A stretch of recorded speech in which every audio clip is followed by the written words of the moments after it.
നമസ്കാരം, സമയം മലയാളത്തിലേക്ക് സ്വാഗതം.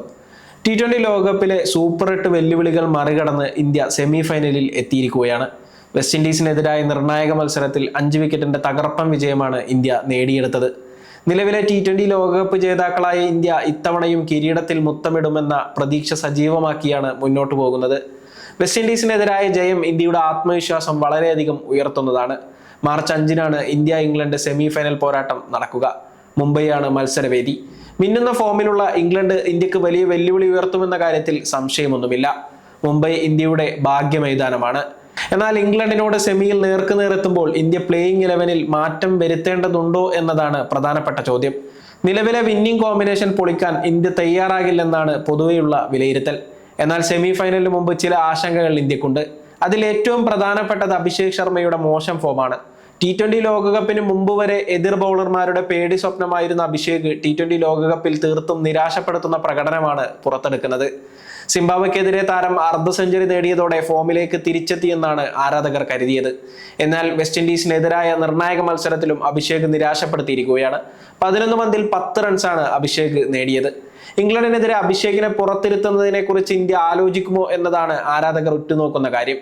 അഭിഷേകിനെ പുറത്തിരുത്തി ഇഷാൻ കിഷനെ സഞ്ജു സാംസണിനൊപ്പം ഓപ്പണിംഗിലേക്ക് എത്തിക്കാനും റിങ്കു സിംഗിനെ മധ്യനിരയിലേക്ക് കൊണ്ടുവരാനും ഇന്ത്യ തയ്യാറാകുമോ എന്നതാണ് പ്രധാനപ്പെട്ട ചോദ്യം. എന്നാൽ നിലവിലെ സാഹചര്യത്തിൽ ഇന്ത്യ ഇത്തരമൊരു മാറ്റത്തിന് തയ്യാറാകാൻ യാതൊരു സാധ്യതയുമില്ല. നിലവിലെ ഓപ്പണിംഗ് കൂട്ടുകെട്ട് പൊളിച്ചാൽ ടീമിന്റെ സന്തുലിതാവസ്ഥയെ അത് ബാധിക്കും. അതുകൊണ്ട് തന്നെ ഇത്തരമൊരു മാറ്റത്തിന് ഗംഭീർ തയ്യാറായേക്കില്ല. 3-ാം നമ്പറിൽ ഇഷാൻ കിഷൻ നടത്തുന്ന പ്രകടനം ഇന്ത്യക്ക് ഗുണകരമാകുന്നുണ്ട്. 4-ാം നമ്പറിൽ സൂര്യകുമാർ യാദവും മോശമാക്കുന്നില്ല. ക്യാപ്റ്റൻ എന്ന നിലയിലുള്ള ഉത്തരവാദിത്തം ഒരു പരിധിവരെ നിറവേറ്റാൻ സൂര്യകുമാറിന് സാധിക്കുന്നുണ്ടെന്ന് നിസ്സംശയം പറയാം. ടോപ്പ് ഓർഡറിൽ നിന്ന് മധ്യനിരയിലേക്ക് എത്തിയ തിലക് വർമ്മ വലിയ ഇമ്പാക്ട് സൃഷ്ടിക്കുന്നുണ്ട്. ആദ്യ മത്സരങ്ങളിൽ 3-ാം നമ്പറിൽ കളിച്ചിരുന്ന തിലക് വർമ്മക്ക് മികച്ച പ്രകടനം പുറത്തെടുക്കാൻ സാധിച്ചിരുന്നില്ല. എന്നാൽ മധ്യനിരയിലേക്ക് മാറിയതോടെ താരത്തിന്റെ സ്ട്രൈക്ക് റേറ്റ് ഉയർന്നിട്ടുണ്ട്. വെസ്റ്റ് ഇൻഡീസിനെതിരെ 15 പന്തിൽ 27 റൺസാണ് തിലക് നേടിയത്. ഇത് മത്സരഫലത്തിൽ വലിയ സ്വാധീനം ചെലുത്തിയിരുന്നു. അതുകൊണ്ട് തന്നെ സെമി ഫൈനലിലും തിലകിന് മധ്യനിരയിൽ തന്നെയാകും റോൾ ലഭിക്കുക. ഹാർദിക് പാണ്ഡ്യ ബാറ്റ് കൊണ്ടും സ്ഥിരത പുറത്തെടുക്കേണ്ടത് വളരെ പ്രധാനപ്പെട്ട കാര്യമാണ്.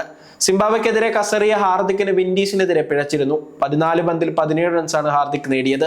ശിവം ദുബെ 2 ബൗണ്ടറികൾ നേടിയില്ലായിരുന്നെങ്കിൽ ഹാർദിക്കിന്റെ വിക്കറ്റോടെ കളി ഇന്ത്യയുടെ കൈവിട്ടു പോകാനുള്ള സാധ്യതകളും ഏറെയായിരുന്നു. ഫിനിഷർ റോളിലേക്ക് റിങ്കു സിംഗിനെ ഇനി തിരികെ വിളിക്കാൻ സാധ്യത കുറവാണ്. തിലക് ഉത്തരവാദിത്തം കാട്ടുന്നതിനാൽ റിങ്കുവിനെ ബെഞ്ചിൽ തന്നെ ഇരുത്തിയേക്കും. ഇന്ത്യയുടെ സ്പെഷ്യലിസ്റ്റ് സ്പിന്നറായ വരുൺ ചക്രവർത്തി അവസാന 3 മത്സരങ്ങളിലും നന്നായി തല്ലുവാങ്ങി. എങ്കിലും വരുണിൽ വിശ്വാസമർപ്പിച്ച് ടീം മുന്നോട്ട് പോയേക്കും. കുൽദീപ് യാദവ് ബെഞ്ചിൽ തന്നെ തുടരാനുള്ള സാധ്യതയാണ് കൂടുതൽ. പേസ് നിരയിൽ ഹർഷ്ദീപ് സിംഗും ജസ്പ്രീത് ബുംറയും തുടരുമെന്ന് ഉറപ്പിച്ചു തന്നെ പറയാം. ചുരുക്കത്തിൽ വെസ്റ്റ് ഇൻഡീസിനെതിരെ കളിച്ച അതേ ടീമിനെ തന്നെ ഇന്ത്യ സെമിയിലും ഇറക്കാനാണ് സാധ്യത. സഞ്ജു സാംസൺ കൂടി ഫോമിലേക്ക് തിരിച്ചെത്തിയതോടെ ഇതൊരു കരുത്തുറ്റ ടീമായി മാറിയിട്ടുണ്ട്. എന്നാൽ ഇംഗ്ലണ്ടിനെതിരെ മറ്റ് ടോപ്പ് ഓർഡർ താരങ്ങളിൽ നിന്ന് കുറച്ചുകൂടി മികച്ച പ്രകടനം ഇന്ത്യ പ്രതീക്ഷിക്കുന്നുണ്ട്. സെമിയിൽ ഇംഗ്ലണ്ടിനെ വീഴ്ത്താൻ ഇന്ത്യൻ ടീമിന് കഴിയുമെന്ന് തന്നെയാണ് ആരാധകരുടെ പ്രതീക്ഷ.